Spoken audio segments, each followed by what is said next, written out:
What up, is Marcus? We have the top Dynasty running backs for the 2023 season here. We have some young guns, we have some that are a little bit older, and then we have some guys that have either performed or hurt. So we're going to go through our top 10 running backs. Let me know what you think you have different than myself here. And we're actually giving away a jersey when we hit 2K to one of the running backs that we're going to be talking about today. So let's start off. Number one running back, and this is pretty rare that he hasn't even touched the NFL field yet. And it is Mr. Bijan Robinson.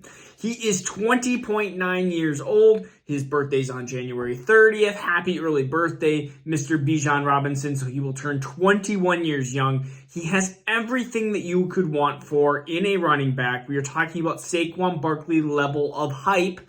We know how great Breece Hall was in his short period of time as a New York Jet. Just expand that even to what it could be even further. I mean, hopefully Bijan finds a really good landing spot. I'm hoping he goes into the later part of the first, so he goes into a team that is either a playoff team or a consistently good team. We'll see exactly where he ends up landing, but almost 21 years of age.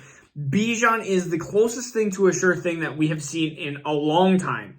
And so we saw what Saquon did right coming out of his rookie year, and you could easily see the same path for Bijan Robinson, except Bijan will be on a lot better team than when the Giants took Barkley second overall, third overall, somewhere around there. So the Giants team was not a good team when they drafted Saquon Barkley. Number two, this is not going to be the Jonathan Taylor spot. This is going to be the Breece Hall spot. I understand ACL injury, missed the last half of the 2022 season here, but Breece Hall at 21.6. If you compare him to Jonathan Taylor, you have over 2 years age difference, and I saw enough from Breece Hall, and I love Breece Hall's tape at Iowa State. I saw enough of Breece Hall with being a New York Jet that said to me that he is going to be a difference maker. And if you said, hey, they're pretty close in talent-wise and ability-wise, at least fantasy football-wise, and you gave me a 2-year difference, I'm going to take the younger running back. And so Breece Hall, very close talented-wise when it comes to Jonathan Taylor. And that's why Jonathan Taylor gets bumped down to RB3 here. And you saw the kryptonite, or you saw that Jonathan Taylor being a human. He wasn't as good as he was last year in the 2021 season. That made him a number one overall running back and number one pick off of in redraft. And that just might not happen this year. You might see some wide receivers go ahead of him in redraft, but so Jonathan Taylor is my number 3 here. Had just a rough go around. I mean, he had some ankle issues going on. Did not finish the 2022 season. So Jonathan Taylor is going to be my RB3 here, but still 23.9, so almost 24 years young. You see 2-3 more solid years out of Jonathan Taylor, hopefully RB1 production, and I could easily see 2-3 seasons of top 10, top 5 production, and Jonathan Taylor is the closest thing to a sure thing that is into that age range. So Jonathan Taylor here at number 3. So again, most people, I would assume, kind of have it that way. Maybe they have Breece and JT switched. I think Bijan's going to be a top 3 pick. I think really these 3, and then you have a little bit of a gap here because number 4 is going to be Kenneth Walker. I have seen him up as high as number 2 in some people's rankings. He's 22.2 years old. So yeah, you get 1.7 years of age difference than Jonathan Taylor, but Kenneth Walker, whatever he wants to be called now these days, I feel like he is talented. But on Seattle's offense and the ability that, who knows if Rashad Penny's coming back or what might happen, I think Kenneth Walker has shown that he's an argument with this tier. But comparing him to Jonathan Taylor, I think Jonathan Taylor is just more talented. Kenneth Walker was a great rusher at Michigan State, and there always was concerns about his pass catching, and I think his pass catching was decent. I just don't think he has, I mean, when we look at talent-wise, if we were to grade talent-wise, Bijan, A+, Breece, A, Jonathan Taylor, A, Kenneth Walker, probably A-. And then there was a gap between Breece and Kenneth Walker. I mean, I didn't really have any thoughts even going into the draft process of having Kenneth Walker over Breece Hall. And Breece Hall kind of Kenneth Walker just stays into this position at RB4. But after that, I do feel like there is a teardrop. So you have these 4, and then I do feel like there is a little bit of a teardrop here of some risky, either people that have been recovering from injuries, we have some age issues, and then we have another rookie. So number 5, we're going to go with Travis Etienne. He is 23.9, which is surprising, maybe because he only played one full year. And so I think that Travis Etienne, I think he is a solid RB5, but I don't have him in the category of Kenneth Walker, JT, Breece Hall. I have him in a category just below that because partly I think that he's just not going to be on the field as much as those other running backs, but he makes up for it in efficiency. Not Kamara-like efficiency, but with Trevor Lawrence, Trevor Lawrence, I think that ability to make the next step for the Jaguars offense. I think they're going to get Calvin Ridley back as well. That offense is a high-scoring, high-powered offense that can create a lot of touchdowns. And so, but one of the biggest things that you're going to see is issues with Jermichael Hasty taking time towards the end of the year. Snoop Connor, whoever it might be in 2023, are going to take some carries away.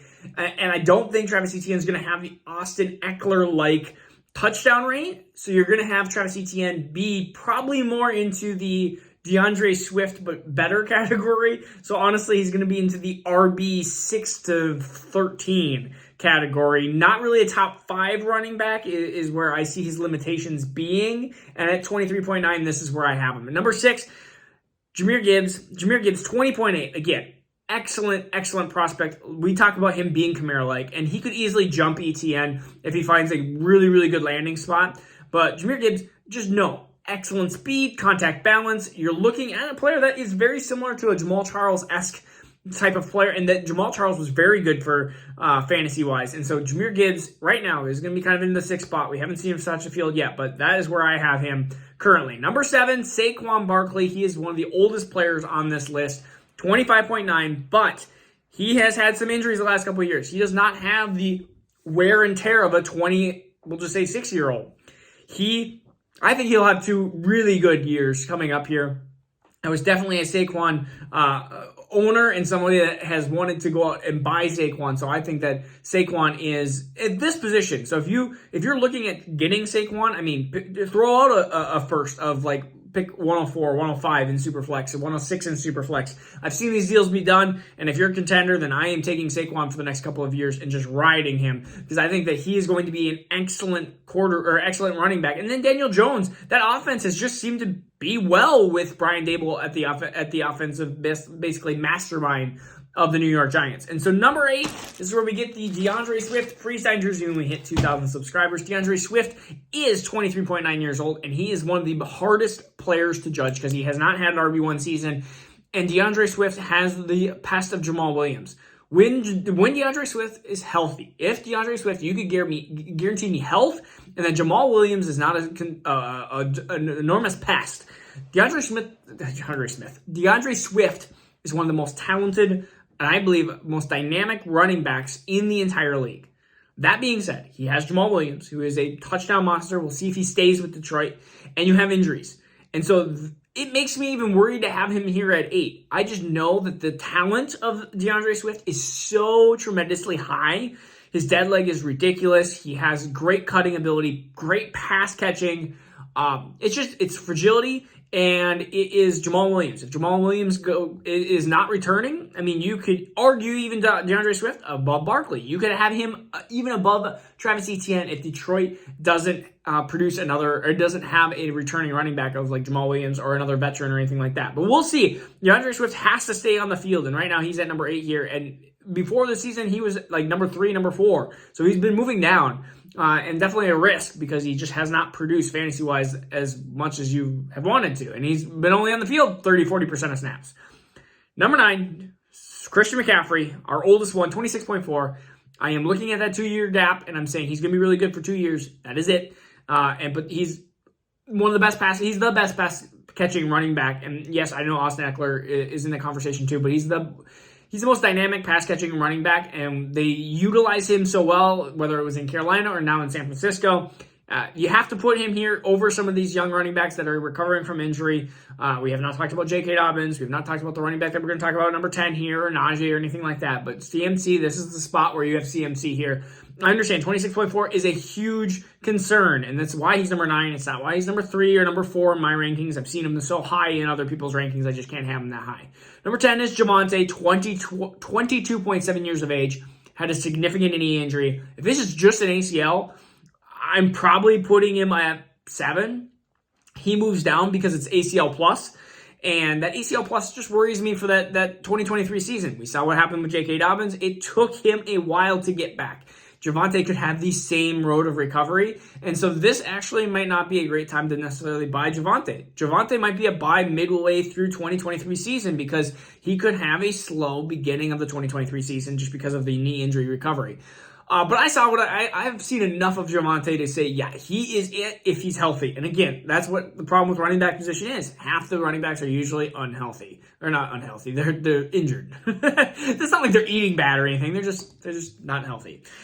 So again, those are my top 10. Let me know who you think I missed. Was it Najee? Was it Eckler? What running back would have you put in there that I didn't have in there? And the tier breaks really 1 through 4, and then kind of like this 5 through 10 area is a good tier break as well. So again, this is Marcus Dice with Dads. Peace out. Take care. We'll see you soon.